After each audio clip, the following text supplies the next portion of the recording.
السلام عليكم ورحمة الله وبركاته.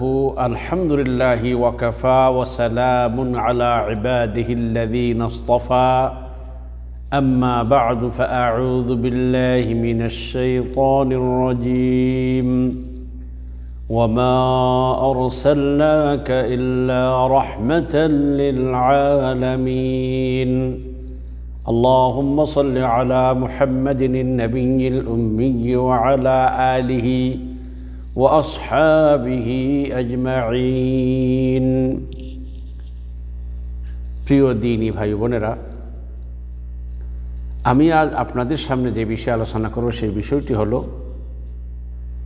রাসূলুল্লাহ সাল্লাল্লাহু আলাইহি ওয়াসাল্লামকে আমরা কেন এত ভালোবাসব। খুব ভালো করে মনে রাখতে হবে, আমরা সব সময় ওয়াজ মাহফিলে, আলিম ওলামাদের মুখে, জুমার খুতবায় একটা কথা বারবার আমরা শুনি যে আল্লাহর পরে সবচাইতে রাসূলুল্লাহ সাল্লামকে বেশি ভালোবাসতে হবে। আমাদের একটু কারণ জানা দরকার যে কেন আমরা রাসূল সাল্লামকে এত ভালোবাসব। তার জবাব হলো, রাসূলুল্লাহ সাল্লাল্লাহু আলাইহি ওয়াসাল্লামকে ভালোবাসার অনেকগুলো কারণ রয়েছে। আমি এখানে ৬-৭টি কারণ আপনাদের সামনে তুলে ধরব বোঝার জন্য। প্রিয় ভাইরা, প্রথম কথা হলো যে রাসূলুল্লাহ সাল্লামকে ভালোবাসবো কেন? কেননা তিনি আল্লাহর বন্ধু, আল্লাহর খলিল, অন্তরঙ্গ বন্ধু। আর যে কোনো মুমিন তার উপরে ওয়াজিব হলো আল্লাহকে মহাব্বত করা। আর রাসূলুল্লাহ সাল্লাল্লাহু আলাইহি ওয়াসাল্লাম যেহেতু আল্লাহর অন্তরঙ্গ বন্ধু, তাইলে বান্দার উপরে এটাও ওয়াজিব যে আল্লাহর বন্ধুকেও ভালোবাসা।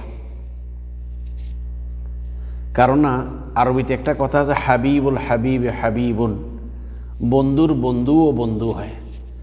আপনি যদি আল্লাহকে মন প্রাণ দিয়ে ভালোবাসেন, তাইলে আল্লাহর যে অন্তরঙ্গ বন্ধু আছে, আল্লাহর খলিল, আল্লাহর হাবিব মুহাম্মদুর রাসূলুল্লাহ সাল্লাল্লাহু আলাইহি ওয়াসাল্লামকে আপনাকে ভালোবাসতে হবে, অন্যথায় আল্লাহর ভালোবাসা পরিপূর্ণ হবে না। এ মর্মে ইমামে তিরমিজি একটি হাদিস বর্ণনা করেছেন। হাদিসের বর্ণনাকারী সাহাবী হলো হযরত ইবনে আব্বাস রাদিয়াল্লাহু তাআলা আনহু। তিনি বলেন, ক্বালা রাসূলুল্লাহ সাল্লাল্লাহু আলাইহি ওয়াসাল্লাম, আহিব্বুল্লাহ লিমা ইয়াগযুকুম মিন নিআমিহি ওয়া আহিব্বুনি বিহুব্বিল্লাহি। হযরত রাসূলুল্লাহ সাল্লাল্লাহু আলাইহি ওয়াসাল্লাম বলেছেন, তোমরা আল্লাহকে মহব্বত করো, কেননা তিনি তোমাদেরকে নিয়ামত দান করেন, তিনি তোমাদের রিজিক দেন। ও আহিব্বুনি বিহুব্বিল্লাহ, আর আল্লাহর মহাব্বতে আমাকেও কি করো? মহাব্বত করো। তারপর ও আহিব্বু আহলা বাইতি লিহুব্বি, আর আমার মহাব্বতে আমার পরিবার পরিজনকে মহাব্বত করো। তো এই হাদিস দ্বারা প্রমাণিত হলো যে আমরা আল্লাহকে মহাব্বত করব, আর রসুলকে আল্লাহর জন্য মহাব্বত করব, এবং রাসূলুল্লাহ ইসলামের পরিবার পরিজনকে রসুলের জন্য মহাব্বত করব। তাইলে রসুলকে মহাব্বত করা ওয়াজিব। কেন? যেহেতু তিনি আল্লাহর খলিল। এই জন্য আল্লাহকে আমাদের মহাব্বত করা আমাদের উপর ওয়াজিব, যেহেতু আমাদের সৃষ্টিকর্তা, পালনকর্তা, রিজিকদাতা, হায়াত মৌতের মালিক। সেই জন্য আমাদের সকলের উপর ওয়াজিব হলো আল্লাহকে মহাব্বত করা। আর আল্লাহ যাকে মহাব্বত করেন, আমাদের উপর ওয়াজিব হলো তাকেও মহাব্বত করা। ২ নম্বর হলো যে রাসূলুল্লাহ সাল্লাল্লাহু আলাইহি ওয়াসাল্লামের মহাব্বতের দ্বিতীয় কারণ হলো যে মুহাম্মদ সাল্লাল্লাহু আলাইহি ওয়াসাল্লাম সেই মহান সত্তা, যিনি আমাদেরকে ইহকালের ও পরকালের যাবতীয় কল্যাণের দিশা দিয়েছেন এবং যাবতীয় অকল্যাণ সম্পর্কে আমাদেরকে সাবধান করে দিয়েছেন, এবং আল্লাহ তাআলার নৈকট্য লাভ করার যত পথ আছে সমস্ত পথ আমাদেরকে শিক্ষা দিয়েছেন। শুধু তাই নয়, আমাদেরকে এই পর্যায়ে আমাদের কাছে এই দাওয়াত পৌঁছাতে গিয়ে তিনি নিজের জীবনে কত নির্যাতন নিপীড়নের শিকার হয়েছেন, সব কিছু নীরবে সহ্য করেছিলেন। তো যে নবী এই জগতে সকল স্বার্থ, সকল সুখ শান্তি, উম্মতের সুখ শান্তির দিকে তাকিয়ে বিসর্জন দিয়েছেন, উম্মতের উপর অবশ্যই কর্তব্য হলো সেই নবীকে মন প্রাণ দিয়ে ভালোবাসা। কিয়ামতের কঠিন দিনে যেদিন সকল নবী রসুলগণ ইয়া নাফসি ইয়া নাফসি বলবেন, কিয়ামতের কঠিন দিনে যেদিন পিতা পুত্রকে ছেড়ে পালাবে, পুত্র পিতাকে ছেড়ে পালাবে, কেউ কারোর খবর নেবে না, সেই কঠিন পরিস্থিতির দিনে যে নবী উম্মতের জন্য ব্যাকুল থাকবেন, সেই নবীকে ভালো না বাসলে এটা কি কখনো হতে পারে? সেই জন্য নবীকে অবশ্যই আমাদেরকে ভালোবাসতে হবে। 3 নম্বর হলো যে মুহাম্মদুর রাসূলুল্লাহ সাল্লাল্লাহু আলাইহি ওয়াসাল্লামকে ভালোবাসার তৃতীয় কারণ হলো যে আল্লাহ তাআলা মুহাম্মদ সাল্লাল্লাহু আলাইহি ওয়াসাল্লামকে সমগ্র জগতের জন্য রহমত স্বরূপ প্রেরণ করেছেন। আমাদের বাংলাদেশে এখন রসুলকে বিশ্বনবী বলবে কিনা এইগুলো অতিরিক্ত কথাবার্তা বলে উম্মতকে বিভক্ত করার কোনো মানি হয় না। ভাই দেখুন, রাহমাতাল লিল আলামিন মানে কি? আলম মানে আল আলমু মা সিওয়াল্লাহ, এক কথায় যথেষ্ট। রসুল সাল্লামকে রাহমাতুল লিল আলামিন বলে সমগ্র জগতের জন্য তিনি রহমত। রহমত সমগ্র জগৎ বলতে কি বোঝায়?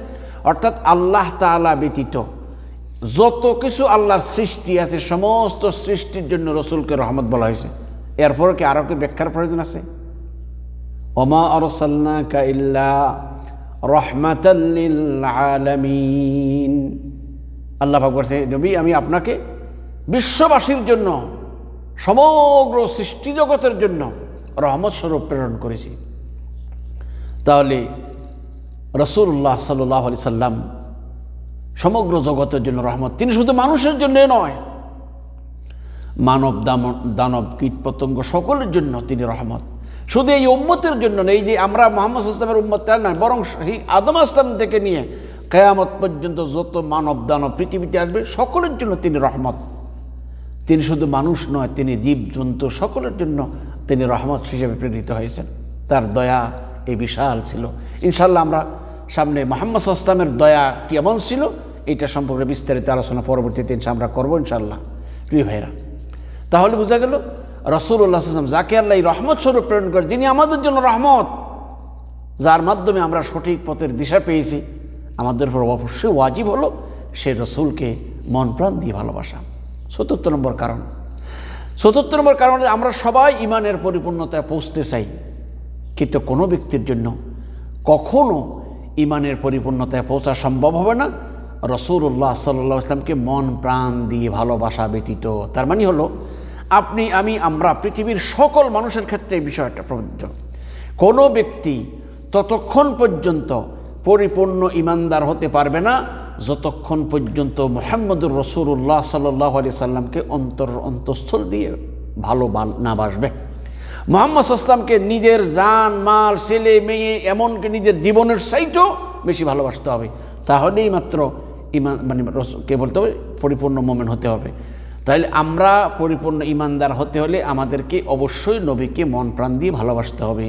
এই জন্য হযরত আনাস ইবনে মালিক রাদিয়াল্লাহু আনহু বর্ণিত হাদিস, قال النبي صلى الله عليه وسلم لا يؤمن أحدكم حتى أكون أحب إليه من والده وولده والناس أجمعين। ইমাম বুখারী এবং মুসলিম রাহিমাহুল্লাহ দুনো শাইখ এই হাদিসটি বর্ণনা করেছেন। রাসূলুল্লাহ সাল্লাল্লাহু আলাইহি ওয়াসাল্লাম বলেছেন, তোমাদের কেউ ততক্ষণ পর্যন্ত পরিপূর্ণ ইমানদার হতে পারবে না যতক্ষণ পর্যন্ত আমি নবী তার নিকট তার পিতা তার পুত্র এবং সকল মানুষের চেয়ে অধিক প্রিয় না হব। তাহলে সারা পৃথিবীর সকলের চাইতে আমার ধন সম্পদ বাড়ি গাড়ি টাকা পয়সা ছেলে মেয়ে মা বাপ সকলের চাইতে এমনকি আমার জানটার চাইতেও আমার নবী আমার কাছে কি হতে হবে? প্রিয় হতে হবে। তাহলেই আমি এবং আমরা সবাই ইমানের পরিপূর্ণতায় পৌঁছতে পারবো। তাইলে রসুলকে কেন ভালোবাসবো? ইমানকে পরিপূর্ণ করার জন্য। রসুলকে ভালোবাসবো কেন? আমি যেন পাক্কা মুমিন হতে পারি। প্রিয় ভাইরা, ৫ম নম্বর কারণ রাসূল সাল্লাল্লাহু কেন ভালোবাসবো? বলবো ইমানের স্বাদ হাসিল করার জন্য।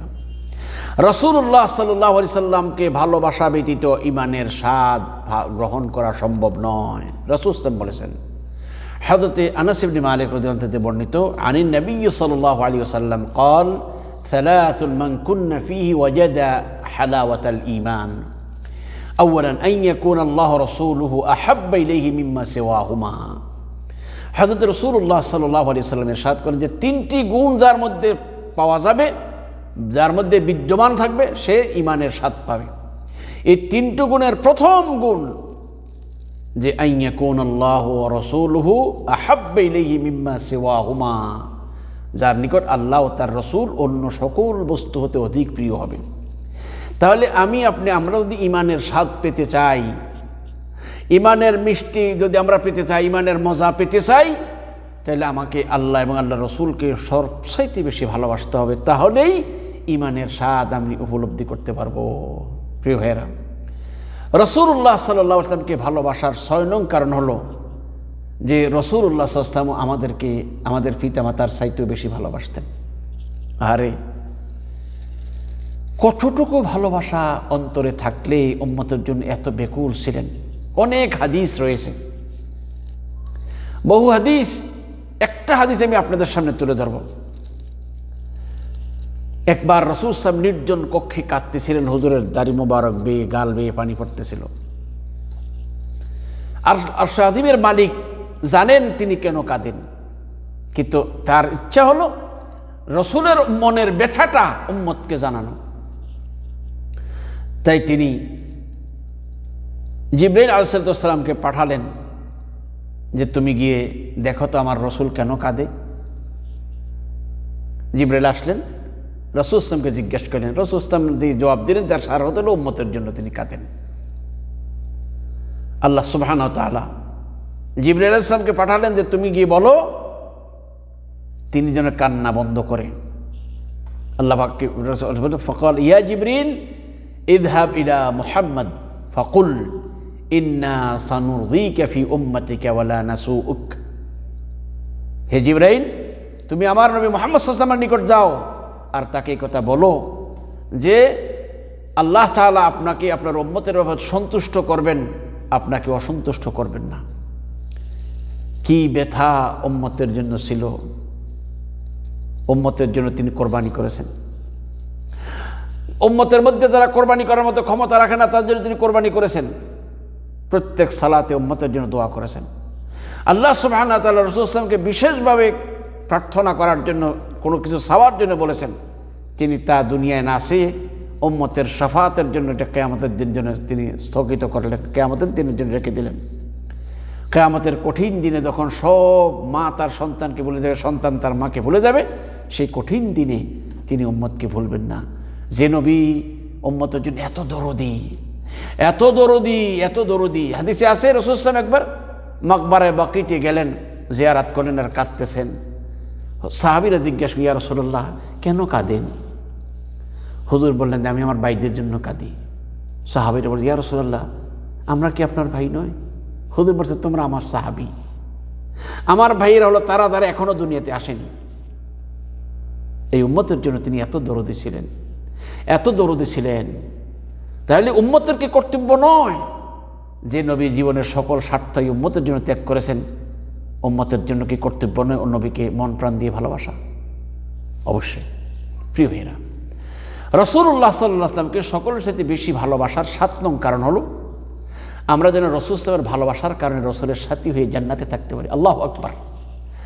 সম্মানিত দিনী ভাইরা, রাসূলুল্লাহ সাল্লাল্লাহু আলাইহি ওয়াসাল্লামকে অধিক ভালোবাসার একটা গুরুত্বপূর্ণ কারণ আমরা রাসূল সাল্লাল্লাহু আলাইহি ওয়াসাল্লামকে বেশি ভালোবাসার কারণে, রাসূলের আনুগত্যের মাধ্যমে রাসূলকে বেশি মহব্বত করার কারণে রাসূলুল্লাহ সাল্লাল্লাহু আলাইহি ওয়াসাল্লামের সাথী হয়ে জান্নাতে থাকার সৌভাগ্য অর্জন করতে পারবো। সুবহানাল্লাহ, এর থেকে বড় সৌভাগ্যের বিষয় আর কি হতে পারে? হযরত আনাস ইবনে মালিক রাদিয়াল্লাহু আনহু বর্ণিত একটি হাদিস, قال جاء رجل الى رسول الله صلى الله عليه وسلم, একজন ব্যক্তি রাসূলুল্লাহ সাল্লাল্লাহু আলাইহি ওয়াসাল্লামের নিকটে আসলেন। فقال يا رسول الله متى الساعه, ওই আগন্ত ব্যক্তিকে জিজ্ঞাসা করেন, ইয়া রাসূলুল্লাহ কিয়ামত কবে অনুষ্ঠিত হবে? ডাইরেক্ট প্রশ্ন। আল্লাহ রাসূল জিজ্ঞাসা করেন, মা আ'দাদতা লাহা, কিয়ামতে কবে হবে জিজ্ঞাসা করতে, কিয়ামতের জন্য কি প্রস্তুতি গ্রহণ করেছো? ওই লোকটি বলল, ক্বালা লা ওয়াল্লাযী বা'সাকা বিল হাক্কি নাবিয়্যান মা আ'দাদতু লাহা মিন কাবীর সালাতিন ওয়ালা সিয়ামিন ইল্লা আন্নী উহিব্বুল্লাহ ওয়া রাসূলাহু। আজীব আজীব আজীব। কি বলল ওই লোকটি? যে হে নবী, ওই আল্লাহর শপথ করে বলছি যিনি আপনাকে সত্য নবী করে প্রেরণ করেছেন, আমি পরকালের জন্য কোনো প্রস্তুতি আমার মধ্যে নাই, আমি কিছু প্রস্তুতি গ্রহণ করি নাই। তবে মানে আমি অধিক সালাত, অধিক সিয়ামের মাধ্যমে কোনো প্রস্তুতি আমি গ্রহণ করি না, তবে আমি আল্লাহ এবং তার রাসূলকে ভালোবাসি। আল্লাহ রাসূল কি বললেন? ফাইন্নাকা মা'a মান আহবাবতা, হে ব্যক্তি তুমি যাকে ভালোবাসো তার সাথেই তুমি থাকবে। অর্থাৎ রাসূলুল্লাহ সাল্লাল্লাহু আলাইহি সাল্লামের মহাব্বত, ভালোবাসা যার অন্তরে থাকবে সেই লোকটি জান্নাতে গিয়েও রাসূলুল্লাহ সাল্লাল্লাহু আলাইহি ওয়াসাল্লামের সাথে জান্নাতে থাকবেন। প্রিয় ভাইরা, আরেকটি আজব ঘটনা। হযরত সাওবান রাদিয়াল্লাহু তাআলা আনহু আল্লাহর রসুলকে অনেক ভালোবাসতেন। একবার গিয়ে রসুল সাহেবের কাছে কাঁদতেছিলেন। হুজুর জিজ্ঞাসা করেন যে সাওবান কাঁদো কেন, কি কারণ, কি সমস্যা? বলি ইয়া রাসূলুল্লাহ, যখন বাসায় থাকি আপনার কথা যখন মনে পড়ে দৌড়িয়ে আসি, আপনাকে দেখি, দেখলে মনটা শান্ত হয়ে যায়। কিন্তু আপনার মৃত্যুর কথা যখন স্মরণ করি, যখন ভাবি যে আপনি জান্নাতে প্রবেশ করবেন, তখন আপনি তো নবীদের সঙ্গে বাস করবেন অনেক ঊর্ধ্ব স্থানে, সেখানে গিয়ে তো আর আপনার সাক্ষাৎ পাবো না। জান্নাতে গিয়ে যদি আমি আপনাকে না দেখি কেমনে থাকবো? আল্লাহু আকবার! কেমন দেখেন সাহাবায়ে কেরামদের ভালোবাসা। তখন রাসূলুল্লাহ সাল্লাল্লাহু আলাইহি ওয়াসাল্লাম চুপ হয়ে গেলেন। এরই মাঝে কোরআন আয়াত নাযিল, ওয়ামান ইউতিইল্লাহ ওয়ার রাসূলা ومن يطع الله والرسول فأولئك مع الذين أنعم الله عليهم من النبيين والصديقين والشهداء والصالحين وحسن أولئك رفيقا। যারা আল্লাহ এবং তার রাসূলের আনুগত্য করবে তারা আল্লাহর নিয়ামত প্রাপ্ত বান্দা, নবী, সিদ্দিকীন, শুহাদাদের সাথী হয়ে থাকবেন। আল্লাহ পাক বলেছেন এটা তাইলে নবীর আনুগত্য করলে, নবীর ভালোবাসা, নবীর ভালোবাসার মানে আনুগত্যের মাধ্যমে যারা ভালোবাসবে তারা রাসূলুল্লাহ সাল্লাল্লাহু আলাইহি ওয়াসাল্লাম, নবী রাসূলের সাথী হয়ে জান্নাতে থাকবেন। তারপরে এরপর রাসূল সাল্লাল্লাহু আলাইহি ওয়াসাল্লাম বলছেন যে আবশির ইয়া সাওবান, সুসংবাদ গ্রহণ কর, আনতা মা মান আবদা, তুমি যারা ভালোবাসো তার সাথে তোমার হাসর হবে। তার মানে হলো যে ব্যক্তি রাসূলুল্লাহ সাল্লাল্লাহু আলাইহি ওয়াসাল্লামকে ভালোবাসবে তার জন্য সৌভাগ্যের বিষয় হলো। তবে একটা কথা মনে রাখতে, রাসূল সাল্লাল্লাহু আলাইহি ওয়াসাল্লামকে অবশ্যই ভালোবাসতে হবে, কিন্তু ভালোবাসাটা হবে আনুগত্যের মাধ্যমে, শুধু মুখের দাবি নয়। জীবনের প্রতিটি ক্ষেত্রে রাসূলুল্লাহ সাল্লাল্লাহু আলাইহি ওয়াসাল্লামের অনুকরণ, অনুসরণের মাধ্যমে যদি আমরা রাসূলকে ভালোবাসতে পারি, তাহলে আমরা রাসূলুল্লাহ সাল্লাল্লাহু আলাইহি ওয়াসাল্লামের সাথী হয়ে জান্নাতে থাকার সৌভাগ্য অর্জন করতে পারবো। আসুন ভাইয়েরা, জীবনের প্রতিটি ক্ষেত্রে রাসূলুল্লাহ সাল্লাল্লাহু আলাইহি ওয়াসাল্লামের অনুকরণ, অনুসরণের মাধ্যমে আমরা রাসূলকে মন প্রাণ উজাড় করে ভালোবাসার চেষ্টা করব। এর মাধ্যমে যে আমরা রাসূল সাল্লাল্লাহু আলাইহি ওয়াসাল্লামের সাথী হয়ে জান্নাতে থাকার সৌভাগ্য অর্জন করতে পারি। আল্লাহ যেন আমাদের সেই তৌফিক দান করেন। এই বলে আজকের এই প্রোগ্রাম এখানে শেষ করলাম। আসসালামু আলাইকুম ওয়া রাহমাতুল্লাহি ওয়া বারাকাতুহু।